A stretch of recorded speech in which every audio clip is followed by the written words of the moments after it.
Jesus me tirou do império da morte porque Ele é bom. O mérito é dele.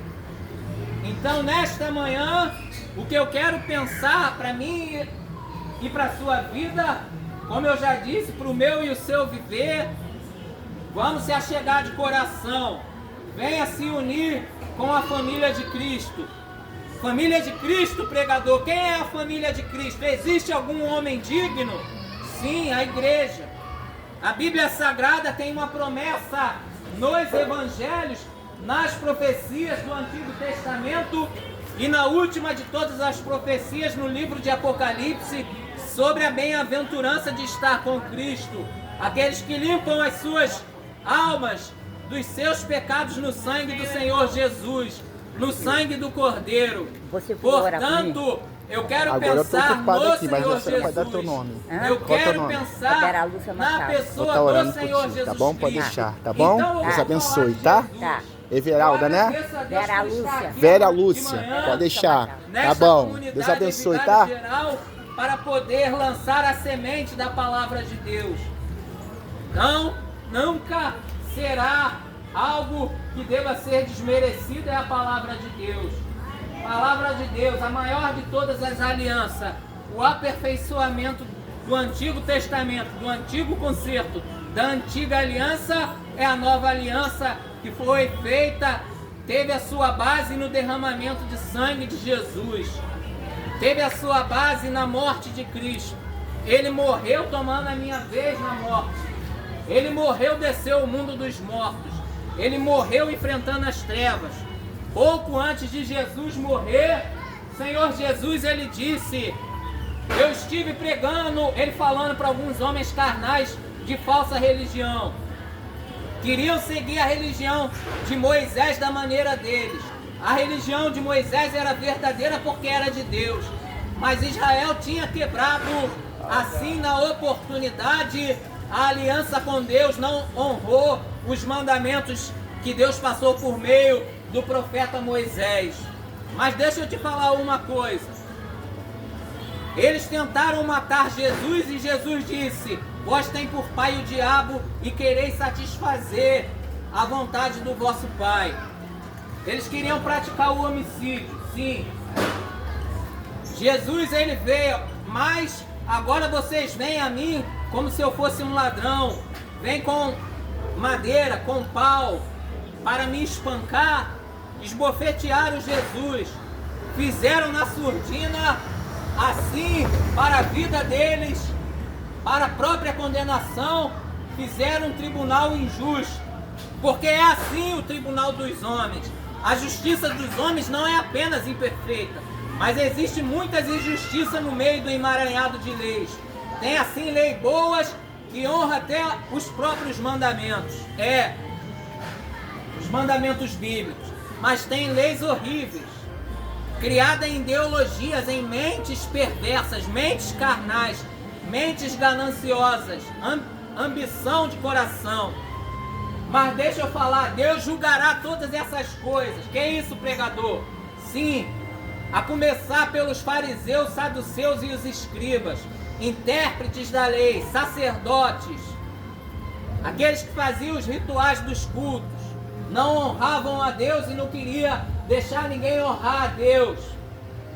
Mas deixa eu falar, era período de trevas. Você acha que Deus vai deixar passar em branco os períodos de trevas?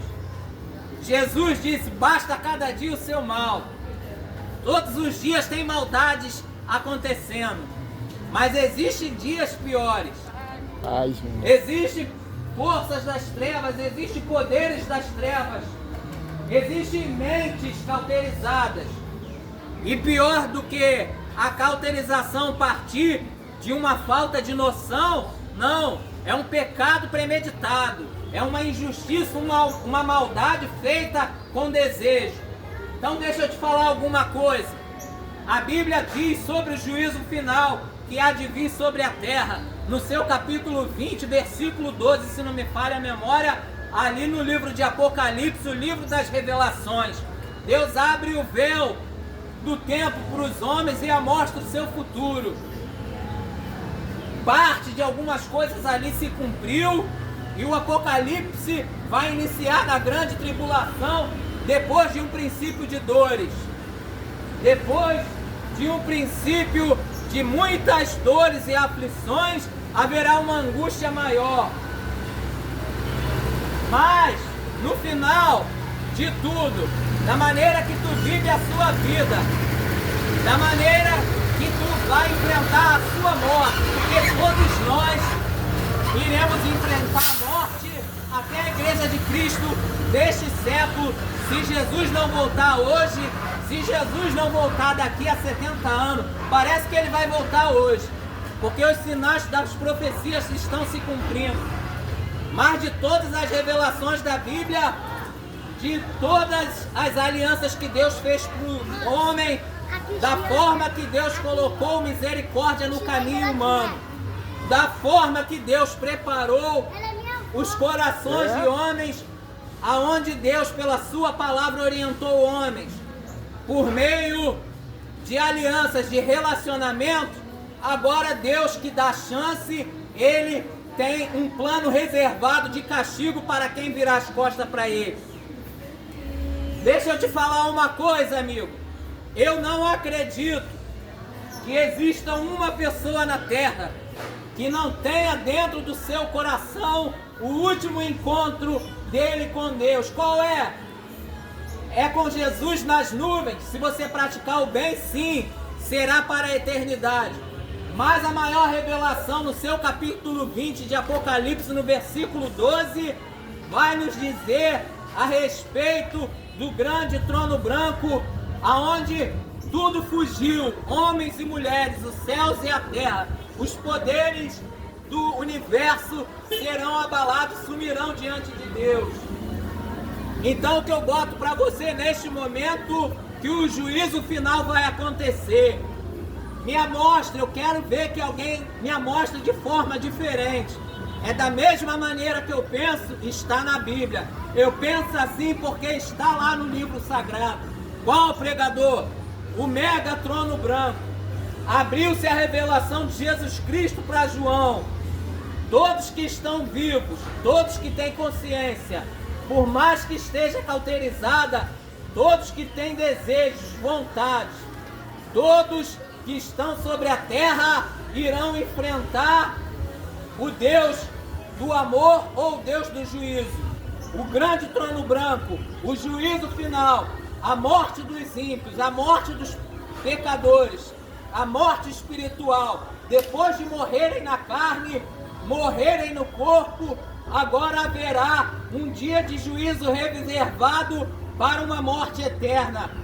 O próprio capítulo vai dizer que o inferno é a segunda morte. A alma será destruída, pregador? Não. Jesus disse que o tormento é eterno. As aflições serão eternas no inferno. Então o que é a segunda morte que Jesus diz na revelação no livro de Apocalipse, pregador? Deixa eu te dizer. A segunda morte fala a respeito da ausência total de Deus, viver para sempre sem Deus, porque virou as costas para Deus na terra. Eu continuo a falar para eu terminar.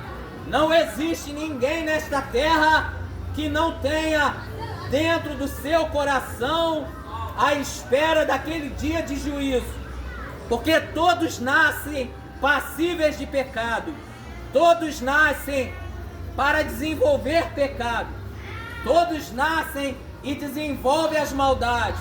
Uns desenvolvem mais do que os outros, mas todos nascem em estado de pecadores. Desde o nascimento até o último dia de vida, todos são pecadores.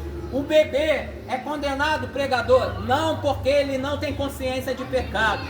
Paulo, ele disse que o pecado vem pela consciência. Entrou na consciência, todos esperam o juízo final. Não adianta eu falar, Deus me ponha num bom lugar. Isso não é convicção de fé para a salvação. Eu não faço mal a ninguém, pregador. Isso também não ajudará. Todos têm o pleno dever de buscar a salvação própria. A melhor defensiva que você tem pela sua vida é se defender das acusações do pecado que habita no ser humano. Paulo, ele disse que no homem exterior dele, na carne dele, não habitava ninguém. Quem é Paulo, pregador? Apóstolo de Jesus Cristo, que alcançou continentes fazendo a obra missionária de evangelismo e fundando igrejas. Apóstolo de Cristo. Deixa eu te falar uma coisa. A importância é de que você tenha o conhecimento de que um dia você vai prestar conta a Deus. Eu não acredito que isso salte fora da mente de ninguém.